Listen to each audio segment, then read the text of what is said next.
Hello friends, आज हम twelfth class के सॉल्यूशन का सेकेंड पार्ट लेके आए हैं। फर्स्ट पार्ट हमने पहले ही चर्चा कर दिया था, उसको आप देख लीजिएगा। उसमें हमने सॉल्यूशन के विषय में बताया था।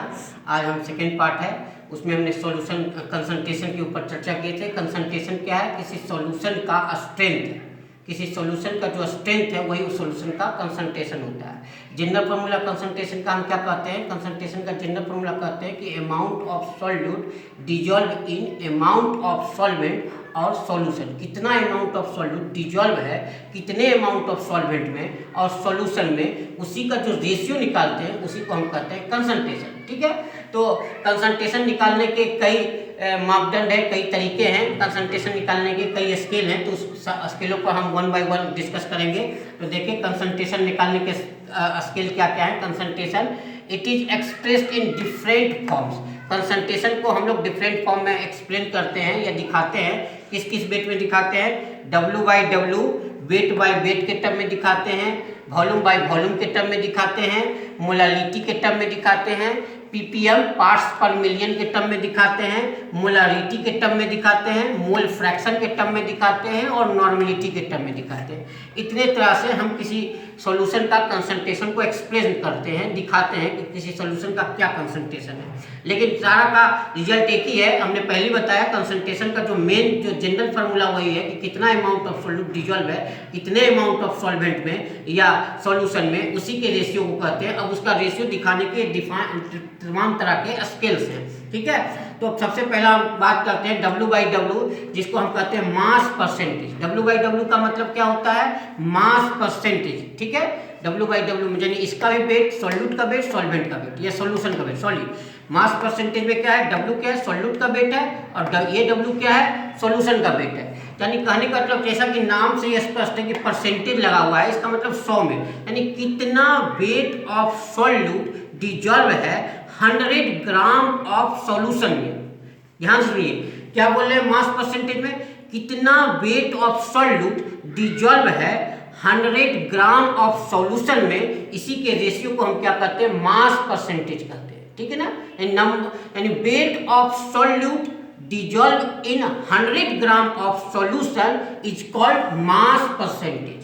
ठीक है, अब देखिए मास परसेंटेज का फॉर्मूला बहुत आसान है, अभी आपको बता दिया। मास परसेंटेज ऑफ सॉल्यूट, ध्यान से देखिएगा, मास परसेंटेज ऑफ सॉल्यूट की जब हम बात कर रहे हैं तो मास परसेंटेज ऑफ सॉल्यूट में क्या लिखेंगे? ऊपर मास ऑफ सॉल्यूट लिखेंगे इन ग्राम में। ध्यान रखिएगा, मास ऑफ सॉल्यूट किस में लिखिएगा? इन ग्राम में, बटा क्या लिख रहे हैं?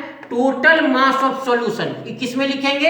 ये लिखेंगे ग्राम में। इसको भी किस में लिखेंगे? ग्राम में। Total mass of solution into 100। 100 क्यों कर रहे हैं? क्योंकि परसेंटेज में निकालते हैं, तो 100 कर देंगे। यानी मास परसेंटेज ऑफ सॉल्यूट को लिखिएगा मास ऑफ सॉल्यूट इन ग्राम। जितना मास सॉल्यूट का दिया हुआ है वो ऊपर में रखिए, टोटल मास ऑफ सॉल्यूशन लिखिए इनटू 100। 100 इसलिए करते हैं क्योंकि मास परसेंटेज में निकालते हैं। अब जैसे एक क्वेश्चन है, देखिए हम क्वेश्चन आपको बता रहे हैं। 20 gram of H2SO4 dissolved in 60 gram of water, what is the mass percentage of H2SO4 in solution. अब यहाँ क्या करा कि यहाँ सॉल्यूशन किसका बना हुआ है? तो यहाँ देखिए सॉल्यूशन दो चीज का बना हुआ है। एक तो H2SO4 लिया हुआ है, एक क्या लिया हुआ है? वाटर लिया हुआ है। अब इन्हीं दोनों को मिला के सॉल्यूशन तैयार किया। इसमें करा कि 20 ग्राम H2SO4 है, 20 ग्राम क्या है? H2SO4 है, और 60 ग्राम वाटर है। 60 ग्राम वाटर में डिजॉल्व किया गया है। ठीक है, 20 ग्राम H2SO4 किसमें डिजॉल्व किया गया? 60 ग्राम ऑफ वाटर में दिया गया है। अब कहता है कि इसका मास परसेंटेज ऑफ सॉल्यूट निकालो। सॉल्यूट कौन है? यहाँ H2SO4। सॉल्वेंट क्या है? ये वाटर, चूंकि ज्यादा अमाउंट में। ठीक है, तो मास परसेंट ऑफ H2SO4 लेंगे तो क्या लिखेंगे? ऊपर में मास ऑफ सॉल्यूट इन ग्राम, तो 20 ग्राम में 20 लिख देंगे। नीचे क्या लिखना है? Total mass of solution. Total mass of solution का मतलब क्या हुआ? सॉल्यूट प्लस सॉल्वेंट, दोनों का मास ले लीजिए। तो 20 ग्राम इसका मास है और 60 ग्राम वाटर का मास है, तो 60 ले लिए, टोटल मास हो गया। इसको 100 इंटू 100 इसलिए क्योंकि परसेंटेज में निकाल रहे हैं। सॉल्व कीजिएगा इसको तो क्या आएगा? 25%। यानी कितना हुआ? 25% of H2SO4 solution in water. यही तो आंसर निकला कि कितना निकल गया इसको सॉल्व करने पर 25 है, तो 25% of H2SO4 solution in water, ये आंसर निकल के आया। उसी तरह से वॉल्यूम परसेंटेज अगर निकालते हैं तो V बाई V का मतलब क्या हुआ? V बाई V का मतलब भी वही है, वॉल्यूम ऑफ सॉल्यूट और वॉल्यूम ऑफ सॉल्यूशन। पीछे वाला जो है सॉल्यूशन का वॉल्यूम है, आगे वाला सॉल्यूट का वॉल्यूम है। अब देखिए इसका भी परसेंटेज फार्मूला वही है, क्या कहेंगे?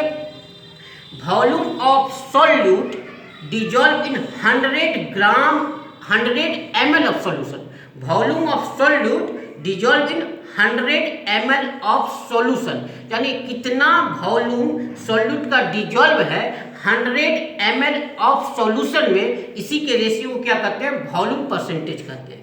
ठीक है, एक चीज यहाँ ध्यान में रखिएगा, जरा इसको अपने दिमाग में नोट कर लीजिए जरा, ये आएगा कंपटीशन में भी आता है और आपको जानना भी चाहिए कि ml, या नोट कर लीजिएगा जरा, ml बराबर cc होता है। कोई अगर cc लिखे तो घबराइएगा नहीं, ml को ही cc लिखा जाता है। एक्चुअली क्या है, तीन चीज आपस में बराबर होते हैं, कहीं भी याद रखेगा, ये चीज ध्यान से रखिए, नोट में लिख लीजिए आप, अगर नहीं लिखा हुआ है तो नोट में लिख लीजिए।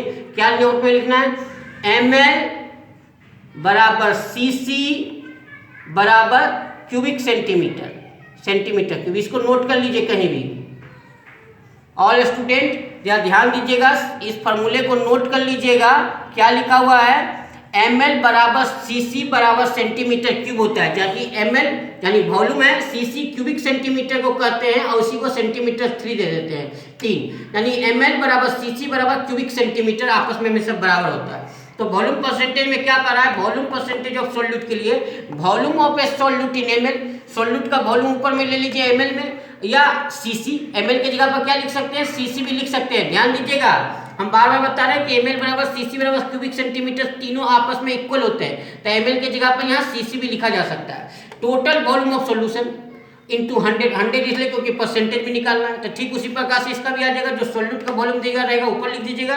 टोटल वॉल्यूम ऑफ सॉल्यूशन में किसके लीजिएगा, सॉल्यूट का वॉल्यूम प्लस सॉल्वेंट का वॉल्यूम, और इंटू 100 में डिवाइड कर, इंटू 100 से गुना कर दीजिएगा परसेंटेज निकालने के लिए। जो फार्मूला, जो वैल्यू निकल के आएगा वो वॉल्यूम परसेंटेज ऑफ सॉल्यूट हो जाएगा। क्लियर है।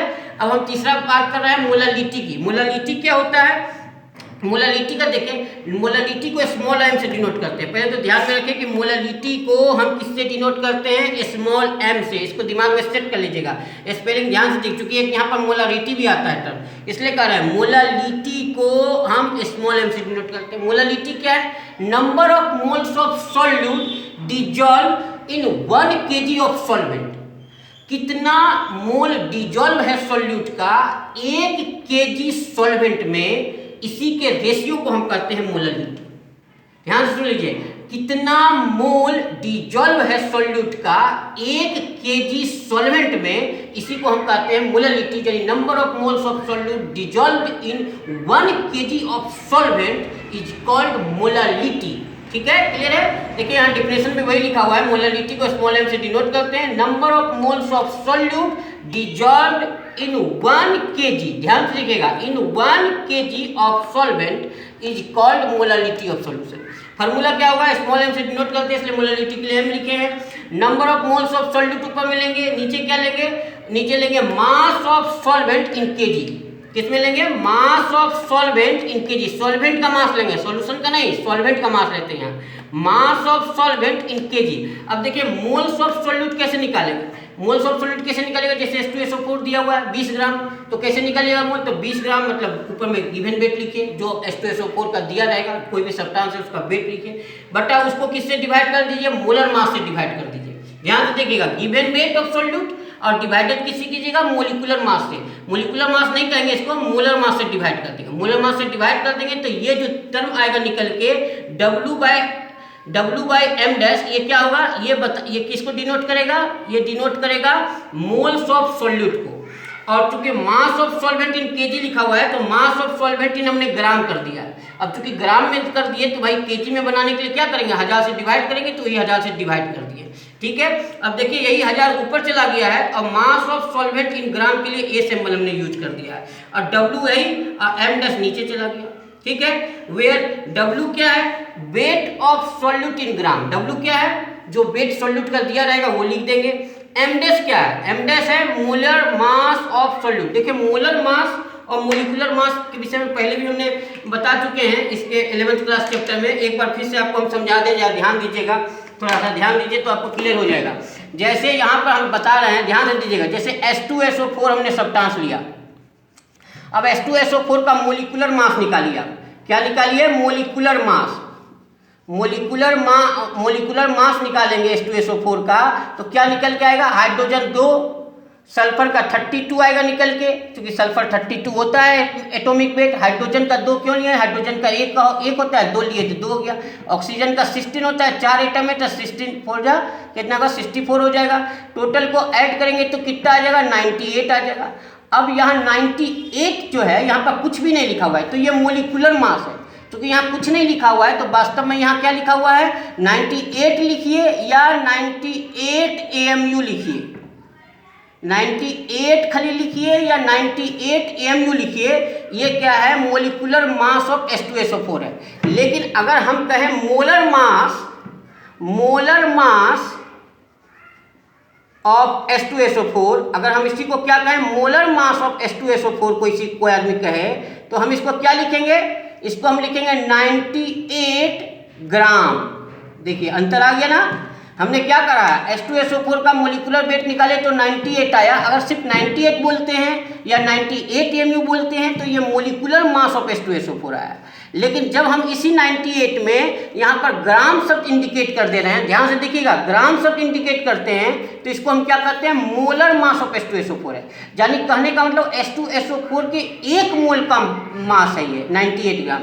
तो वही यहाँ पर लेना है, जो भी कंपाउंड आएगा सॉल्वेंट में, यहाँ पर सॉल्यूट में, उसका क्या लेना है, मोलर मास लेना है। यही लिखा हुआ है मोलर मास ऑफ सॉल्यूट। यानी जो भी सॉल्यूट होगा उसका मोलिकुलर वेट निकाल लीजिएगा, उसी को ग्राम में तब्दील कर दीजिएगा, तो वो क्या हो जाएगा, मोलर मास हो जाएगा, यानी 1 मोल का मास। क्लियर है ना। तो मोलर मास ऑफ सॉल्यूट। और एक क्या है, वेट ऑफ सॉल्वेंट इन ग्राम। जो भी सॉल्वेंट का वेट रहेगा उसको ग्राम में लिख देंगे।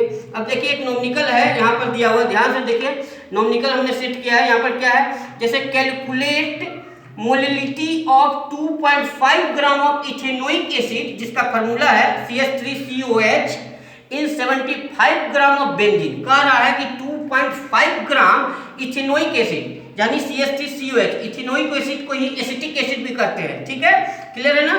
तो 2.5 ग्राम ऑफ इथेनोइक एसिड जो डिजॉल्व है 75 ग्राम ऑफ बेंजीन में। तो क्या कैलकुलेट करने के लिए कह रहा है कैलकुलेट करिए मोललिटी क्या है। तो मोललिटी का फॉर्मूला देखिए लिखा हुआ है, इस फॉर्मूला को याद कर लीजिएगा बहुत अच्छे तरीके से कि W/m dash into 1000/A। W क्या है सब लिखा है यहाँ पर, इसको एक फॉर्मूला याद कर लीजिएगा। ये क्या इसका मतलब है इसके विषय में हम लिख दिए हैं, तो याद कर लीजिएगा बढ़िया से, ठीक है, क्लियर है। अब देखिए, अब यहाँ पर हम लिख रहे हैं, देखिए यहाँ पर क्वेश्चन में क्या दिया हुआ है, 2.5 ग्राम दिया हुआ है किसका, इथेनोइक एसिड का। इथेनोइक एसिड यहाँ पर क्या है, इथेनोइक एसिड यहाँ सॉल्यूट है, और बेंजीन क्या है हमारा, सॉल्वेंट है। क्योंकि ज्यादा है ना, 75 ग्राम बेंजीन है, तो ये सॉल्वेंट है, ये क्या है हमारा, सॉल्यूट है, कम है अमाउंट। तो देखिए 2.5 ग्राम ऑफ CH3COH ले लेंगे, ये हमको दिया हुआ है। एक क्या है 75 ग्राम ऑफ C6H6, अभी बताया, ये क्या है वेट ऑफ सॉल्वेंट इन ग्राम, तो 75 ग्राम दिया है, तो वही 75 ग्राम ऑफ बेंजीन ले लिए। अब क्या निकालेंगे, ये वाला हमको मालूम नहीं है, M डैश, तो ये निकालेंगे ना सॉल्यूट का, तो सॉल्यूट का M डैश क्या होगा, molar mass of acetic acid, यानी वही इथेनोइक एसिड। इसका मोलर मास निकालिए, कैसे निकालेगा, वही मोलिकुलर वेट पहले निकाल लीजिए, उसी को ग्राम में व्यक्त कर दीजिए। तो देखिए यहाँ पर क्या आ गया, CH3COH है, कार्बन का ले लिया 12, यहाँ हाइड्रोजन 3 है तो 3 ले लिए, कार्बन 12 है तो फिर 12 ले लिया, ऑक्सीजन 2 है तो 16 दूनी 32, 32 हो गया, हाइड्रोजन एक है तो ये 60 ग्राम कर दीजिए। जब 60 ग्राम कहिएगा तो ये क्या हो जाएगा, मोलर मास ऑफ CH3COH हो जाएगा। अगर इसको ग्राम हटा दें यहाँ से तो ये मोलिकुलर मास होगा एसिटिक एसिड का, लेकिन हमको मोलर मास लेना है तो इसी को ग्राम में कर देंगे। जैसे इसको ग्राम करेंगे तो एसिटिक एसिड का क्या हो गया, मोलर मास हो गया, यानी 1 मोल ऑफ एसिटिक एसिड का मास हो गया। अब देखिए यहाँ फार्मूला में रख दिए, गिवन वेट 2.5 ग्राम बाई 60, ये molar mass of acetic acid 75 क्या है, given weight of solvent in gram दिया हुआ है। अब बाई 1000 ऊपर कर दिए हैं, और इसको पूरा को सॉल्व कीजिएगा तो आएगा 0.556, सॉल्व कर लीजिएगा, इतना आएगा। ये किस में आया, देखिए वो फार्मूला से स्पष्ट है, ऊपर में मोल्स ऑफ सॉल्यूट है इसलिए मोल हो गया, और नीचे क्या होता है, mass of solvent in KG होता है इसलिए पर केजी हो गया। ये हो गया मोललिटी ऑफ सॉल्यूशन। तो कोई दिक्कत नहीं निकालने में, बहुत सिंपल है, ठीक है। तो हमने यहाँ पर आपको 3 चीज बता दिया, W/W, weight by weight, volume by volume, molality बता दिया है। अब आगे हम लोग ppm पर चर्चा करेंगे अगले क्लास में, इसको बहुत अच्छे तरीके से देख लीजिएगा। उसका 3rd लेक्चर देखिए इसके बाद का, तो आगे का लेक्चर क्लियर करेंगे, ठीक है दोस्तों, धन्यवाद, थैंक यू।